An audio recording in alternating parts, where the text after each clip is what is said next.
Tässä Chase the Spotin 6. jaksossa puhutaan spoteista. Eli missä skeittaaminen tapahtuu ja miten katuskeittaaminen on muovannut skeittiparkkeja.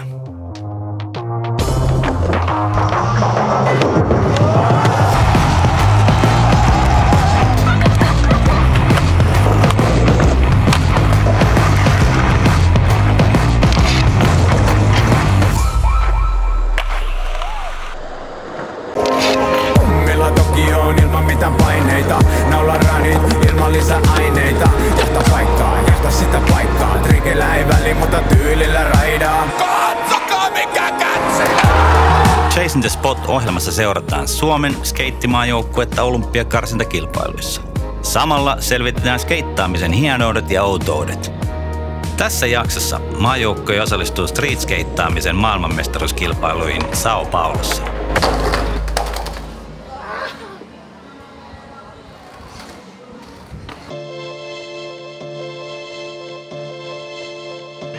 Skeittaus tapahtuu ihan missä vaan. Sä astut ovesta ulos, voit skeittaa. On tietenkin skeittiparkkeja tehdään niinku näin, mutta se, että se on niinku siellä, missä sä itse haluat, että se on se skeittaus. Että se siellä skeittauksessa on hienoa. Mä aloitin itse niinku ihan tasaisella flatilla niinku skeittaamaan. Että siinä silleen rämpytettiin eteenpäin ja yritettiin päästä eteenpäin. Että silleen se lähtee siitä. Sitten kun rupeaa skeittaa enemmän ja menee enemmän, niin sitten sitä katsoo kaikki paikkoja ihan eri lailla. Ehkä kuin silleen, että ei skeittaaja tai meidän äidit tai isät. Että sitten näkee tuolla vaikka nuo rappuset, niitä voi hyppää, siinä on kaide, että sä voit sitä kaidetta liukua alas. Että skedepaikka on mun mielestä ihan missä vaan. Mielikuva tuossa on vaan rajana oikeastaan. Melkoinen seppä. Skeittaaminen tapahtuu kaupunkiympäristössä, missä on, sanotaanko, että paljon plasoja, eli tommosia aukioita, niin niistä löytyy yleensä semmoista skedettävää. Siellä on penkkejä, mitä pystyy hyödyntämään, siellä on rappusia ja käsikaiteita. Lähtökohtaisesti käytetään niitä ihan täysin eri tavalla, miten ne on suunniteltu.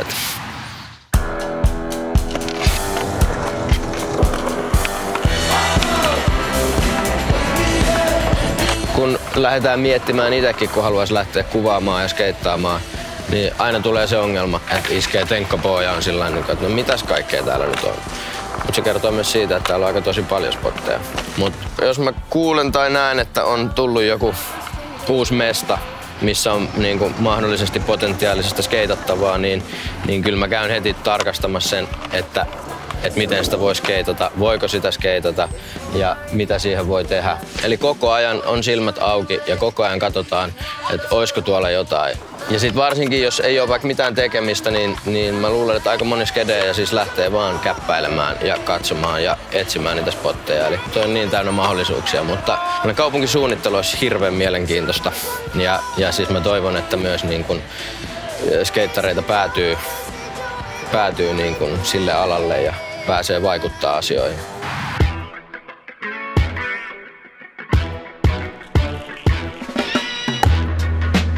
Mä oon Janne Saario ja mä oon maisema-arkkitehti ja skeittari. Mä suunnittelen julkisia kaupunkitiloja, puistoja, puutarhoja, yksityispihoja, pääasiassa skeittipuistoja. Yksi iso osa mun skedeystä on ollut sellainen niin kuin mielenkiintoisten skeittiympäristöjen spottien löytäminen kaupungeista ja itsensä haastaminen just semmoisiin paikkoihin, mitä ei ole suunniteltu skedeyksiä jollain tavalla niin kuin jotenkin yrittää sovittaa sitä omaa skedeystä siihen johonkin mielenkiintoiseen yksityiskohtaan siinä kaupunkiarkkitehtuurissa.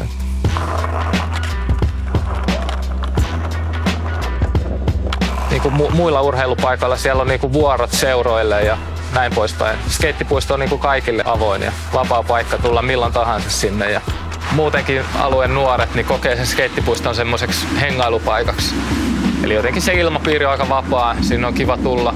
Ikään kuin täytyy ajatella, että se ei ole vaan se urheilusuoritus, vaan siellä saatetaan hengata niin kuin koko kesäpäivä aamusta iltaan.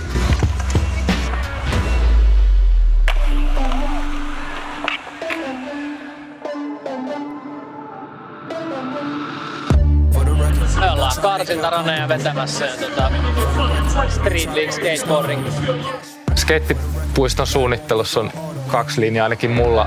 Siinä on lähtökohtina on toki se toiminnallisuus, eli tavataan paikallisia skeittareita, kysytään heiltä, mitä he haluaisivat skeitata, kuinka paljon siinä on sitä striittiä, onko siellä tämmöisiä altaita, minkälaisia välineitä.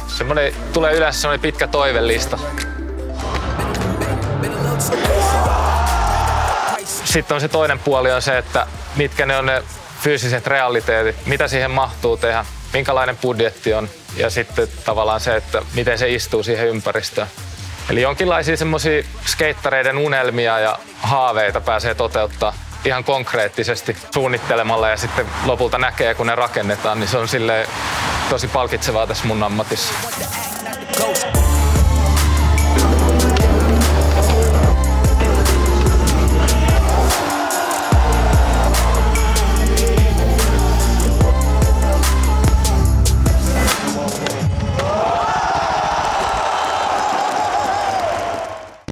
Hyvin meni. Haluaisitte kuulla? Onko sulla tulossa? Jaakko voitti teistä.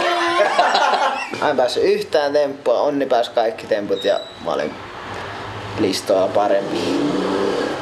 Ei oo reilua.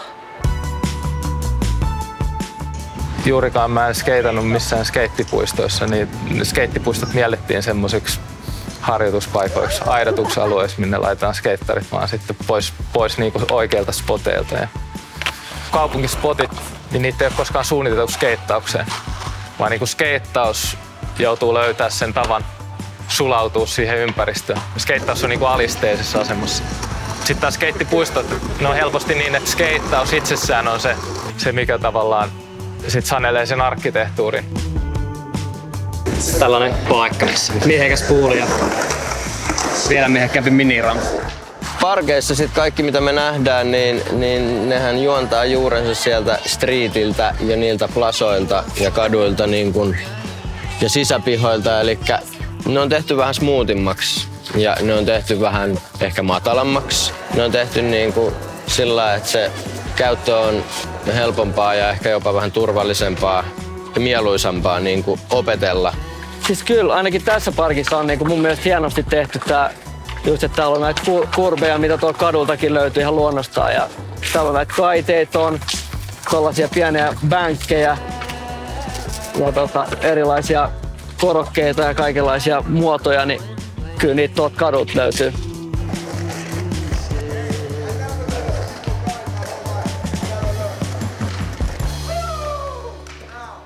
That no compliance is good. That is a lot more than a 540 of no compliance. Parkeilta sä saat aika hyvän semmoisen lähestymistavan sit siihen niinku streettiskeittaukseen, mutta itse henkilökohtaisesti enemmän kyllä tykkään katuskeittauksesta ja spoteista ihan sen takia, että siellä kun sä teet jonkun yksinkertaisenkin tempun, niin se antaa sille ihan erilaisen arvon kuin parkissa, koska parkissa se on tehty niin helpoksi, että se ei välttämättä ehkä jopa tunnu miltään.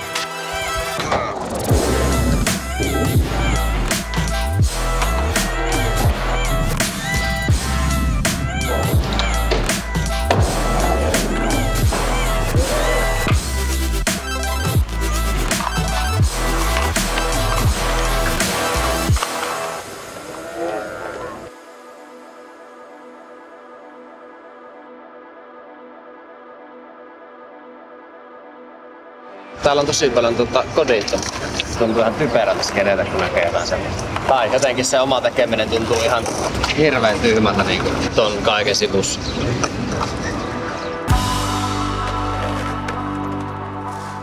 Tällä hetkellä rakennetaan paljon skeittipuistoja Suomeen ja vielä jokaisessa pitäjässä on oma pikku skeittipuistonsa ja isommat kaupungit yleensä nyt tällä hetkellä haluaa sen vetovoimatekijän.